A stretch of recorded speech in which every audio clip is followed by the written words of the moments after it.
Welcome to our new Take Me Home Huey Zoom series. And this morning I've invited Fred Bell, who is the vice chairman of the Palm Springs Air Museum, and he was very instrumental in this project.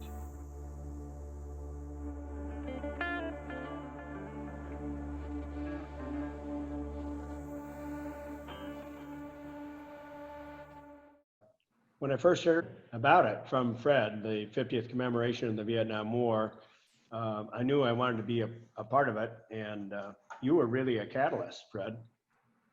Well, thank you. Yeah, well, you and I had a kind of a shared vision. We were looking at that point, the museum was in the process of building the Miles hangar, if you remember, which was going to house our Korea Vietnam exhibits.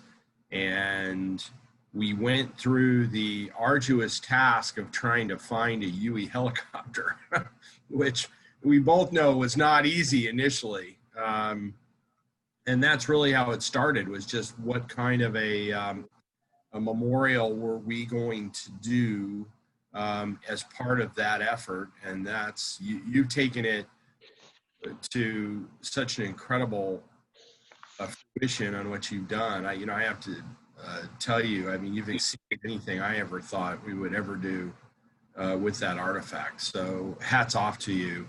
You're a true visionary.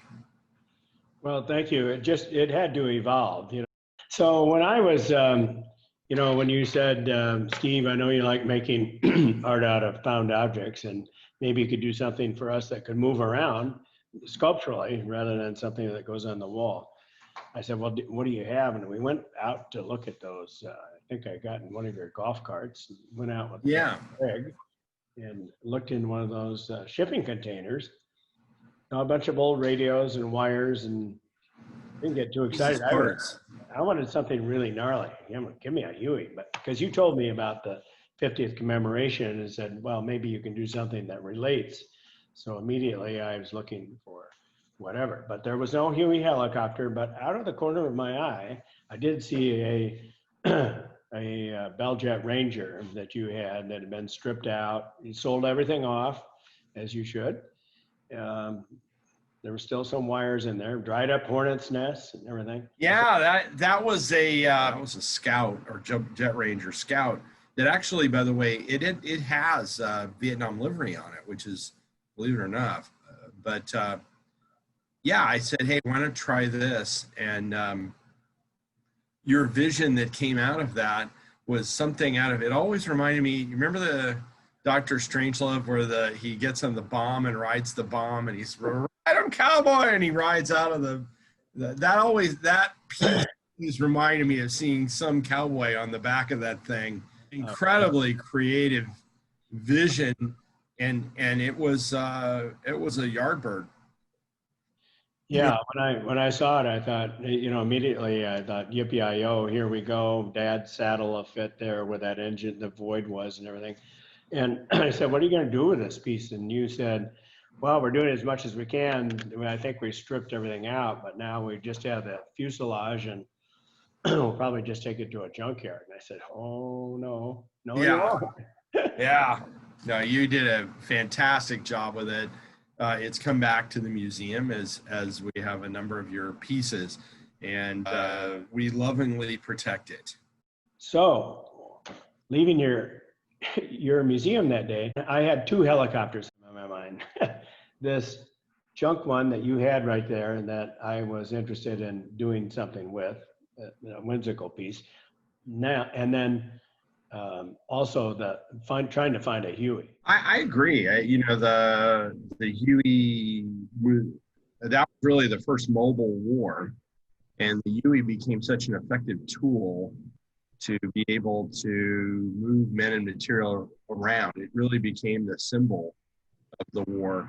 And also you and I both know the heroism that revolved around that particular piece of equipment in getting people out with medevacs and the combat things like that was really never recognized.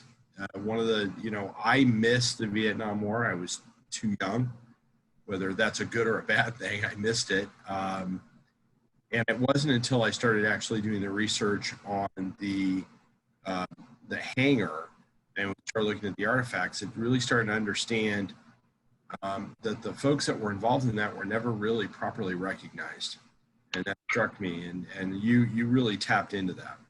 Well, and that's what the commemoration was all about. And I think you explained explained that it was a at the time you said the commemoration was a proclamation that was really signed by the President of the United States, who was Barack Obama at the time, and the Yes. National Defense Department to come up with an initiative that could work for all around the United States to honor these veterans that really never got a welcome home. No, and the thing that you were able to do, we're a little limited in that we can interpret history. Careful that we don't get creative too much with that interpretation. We have to show the equipment. We have to talk about it. We have to talk about his context and things of that nature. But you can see that Huey sitting behind you. You were able to tap into all of the other cultural things, which actually is so much better because it makes the artifact a little more alive. You take a chance when you do these projects. I'd never done a commemorative piece before. Never done a piece this large before or this serious. So it all had to evolve. And the cool thing was working right there at the museum in the pop-up tent, it offered the opportunity to meet some of these veterans that came through and reassured me that they thought I was on the right trail, because really I knew I only had one chance to get it right. Otherwise, I was really fearful that being an artist, that I could do something that would maybe offend someone by them not totally understanding where I was going. And that's the last thing that I wanted to do. But because of that environment, I was able to gain the confidence, which really worked out.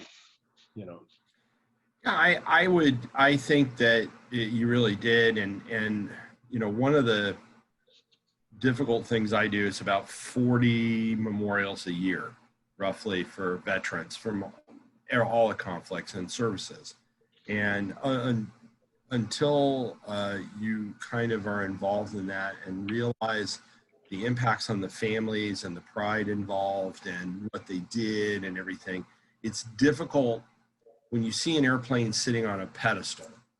It's difficult to understand. I always tell people the airplanes are important, how fast they went are important, and everything else, but the people are the important part of that. And I think that's what you tapped into, and you touched on it those emotions, even the Vietnam War or World War II or Korea.